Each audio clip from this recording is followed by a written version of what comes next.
Well, good morning, everyone. It is time for Sunday morning recap. And this past Sunday, we were in 2nd John, first couple of verses. There's only one chapter.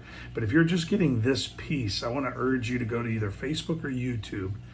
Follow our journey links to Facebook or YouTube, where you'll be able to find the Sunday message in its entirety. Because really the urging this morning is to remember that we are to be the guardians of truth. And we do that, we are the guardians of truth with our lives.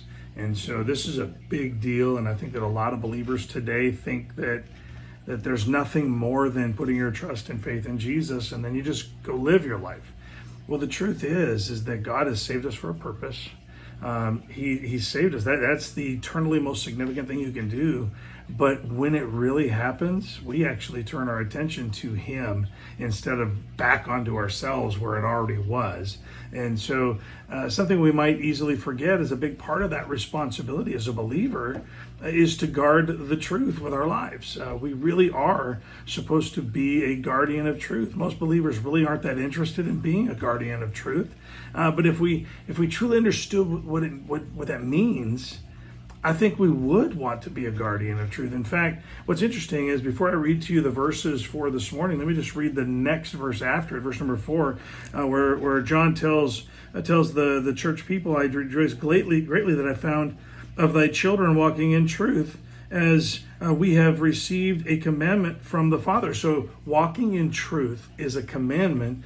And John, even in the early church, was surprised to find that a significant number of the people at this particular church were actually walking in truth, because his experience had become that people weren't walking in truth anymore. In fact, they were being infiltrated and inundated with false teachings about Jesus, false teachings about how to live your life, even teachings that were definitely false that diminished responsibility to live your lives for the Lord. And I think that's where most believers are today. They don't have any idea you're supposed to live your life for the Lord. In fact, they're not really all that interested in living their life for the Lord.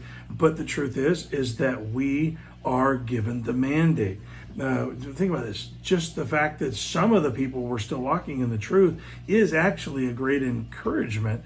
And that's important, because as John writes to the church suffering an infiltration of false beliefs from deceiving or deceived people, he urges them to be found walking in the truth. So how do we do it? And this is what the conclusion we came to this past Sunday is studying God's word so that we can learn what the truth actually is. I think that's a lost art. We need to be reading God's word. We need to be in God's word regularly.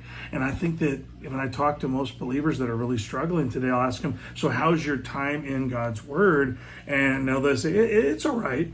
And what they mean by that is I get into it a couple of times a week, or maybe once a month, and it's not really all that interesting to me, or I just don't get it, and so they don't do it. How's your prayer life? Well, I pray while I'm driving down the road sometimes about work problems or about what I just experienced at home. And we've got to get into God's word, discover the truth, and then let that truth become how we live. So think about this.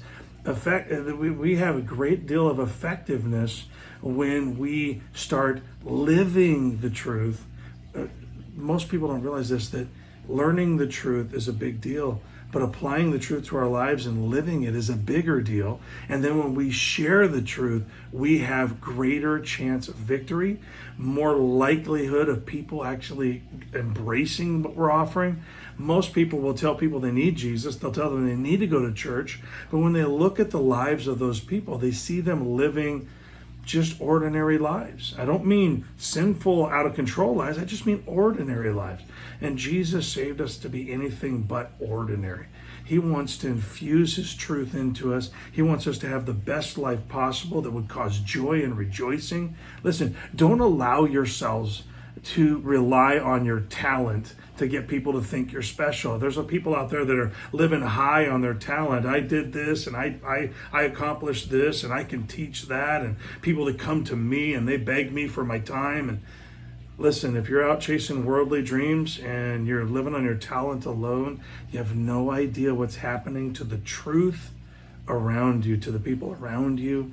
And I just want to encourage you, live for the Lord and it will bring him glory, and it will bring rejoicing to your heart. That is the best way to live. Live in a way that pleases God. Live in a way that reflects the fact that we know the truth and are desiring to please God with the truth. And that's when people will come to you for something important. You might be able to get people to flock to you to make a livelihood for yourself here on this earth.